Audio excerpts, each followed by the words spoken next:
Agora nós iremos analisar o código-fonte da tela de cadastramento do banco de horas, tá? Então aqui no lado do cliente, nós temos aqui a classe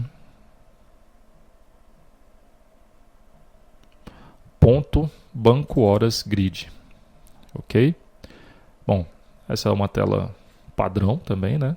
Onde nós temos aqui alguns botões, o botão de insert, botão de delete, reload button, um navbar, tá? Todos eles vinculados aqui a esta grid.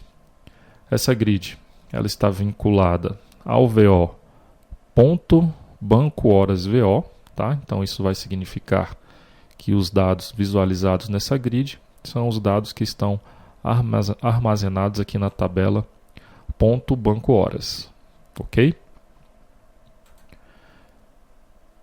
Código-fonte, nós recebemos aqui como parâmetro no construtor dessa classe o controller desta grid, tá? Que no caso é o .banco horas grid controller, tá?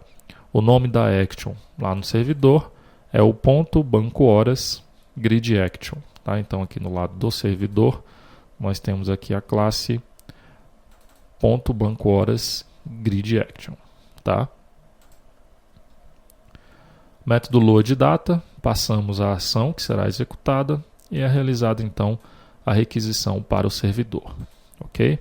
Método before insert grid, nós abrimos a tela de detalhe, a tela banco horas detalhe, para que o usuário informe os dados do banco de horas, tá? Método double click, nós abrimos a tela de detalhe com as informações, né, os detalhes do banco de horas, tá? Com os dados do banco de horas que foi selecionado pelo usuário. No método delete records, nós passamos a ação que será executada como parâmetro, passamos também aqui os objetos, né? Uma array list dos objetos que serão excluídos, logo depois realizamos essa requisição lá para o servidor.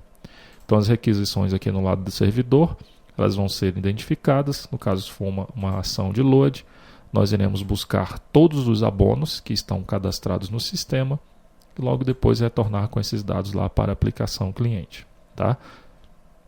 Método insert e update serão realizados lá pela tela de detalhe do banco de horas e o método delete nós buscamos os bancos de horas, né? No caso uma array list dos bancos de horas que serão excluídos, realizamos aqui um laço para excluir os bancos de horas que foram selecionados pelo usuário, ok? Depois retornamos com o resultado lá para a aplicação cliente, tá? Então esse é o código fonte aí da tela .banco horas grid. Agora vamos analisar a tela .banco horas detalhe. Então nós temos aqui a classe .banco horas detalhe, tá? Onde aqui nós temos um form. Esse form ele está vinculado ao VO .banco horas VO, tá? Que é a mesma vinculação lá da tela da grid, né? Aqui nós temos um lookup, tá? Que é o lookup do colaborador. Nós precisamos aqui definir a qual colaborador esse banco de horas está vinculado. Temos aqui a data do trabalho, a quantidade e a situação. Aqui nós temos um combo box. Esse combo box está vinculado aqui ao domínio situação banco horas, ok? Então lá na classe menu você pode verificar quais são os valores possíveis para esse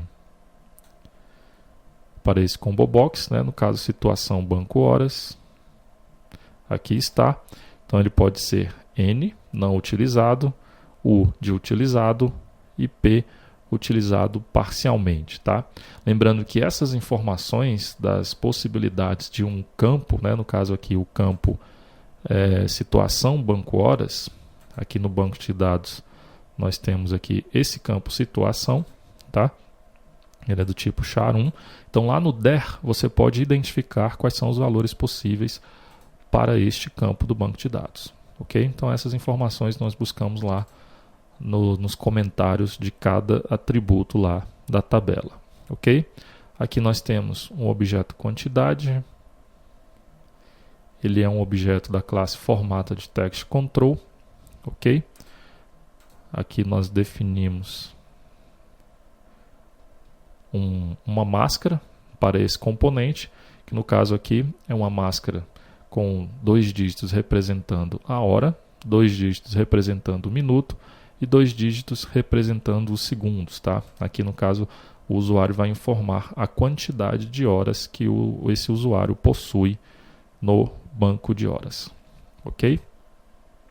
Bom, aqui no código-fonte nós temos aqui a definição de um lookup controller e de um lookup server data locator, tá? Esses dois objetos aqui, eles são utilizados para configurar o lookup do colaborador, tá? Então, a implementação aqui é a mesma que nós já vimos lá na tela do cadastramento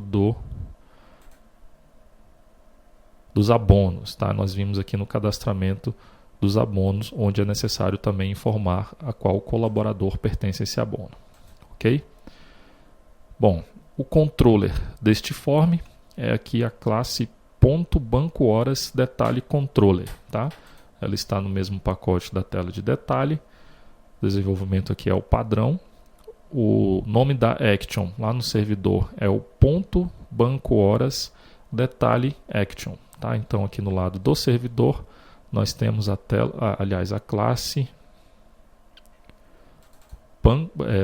.bancoHoras_detalhe_action, tá? Nós temos aqui a definição do nome desta action.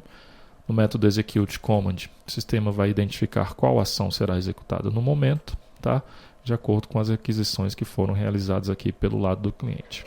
Então, no método loadData, é realizada uma requisição, passando como parâmetro a ação de load e a string pk, identificando o ID do banco de horas, ok?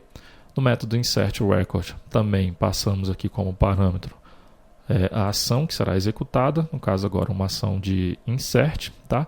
E o objeto, né? No caso o banco de horas que será incluído nesse momento, ok? Após inserir os dados, recarregamos os dados lá da grid, da tela de grid, né? E emitimos uma mensagem para o usuário, tá? Informando que os dados foram inseridos com sucesso. O método updateRecord também realiza uma requisição para o servidor. Agora nós passamos como parâmetro que a ação é uma ação de update, o objeto antes da alteração e o objeto alterado, tá? Após editar esses dados, né? Após alterar esses dados com sucesso, recarregamos os dados lá da tela grid e emitimos uma mensagem para o usuário, tá?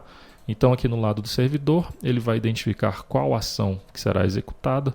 No caso, se for uma ação de load, ele vai buscar o banco de horas de acordo com essa string pk que identifica, né, que representa o ID do banco de horas. Então ele vai realizar essa busca lá no banco de dados, retornar com os dados desse banco de horas lá para a aplicação cliente que realizou essa requisição, tá?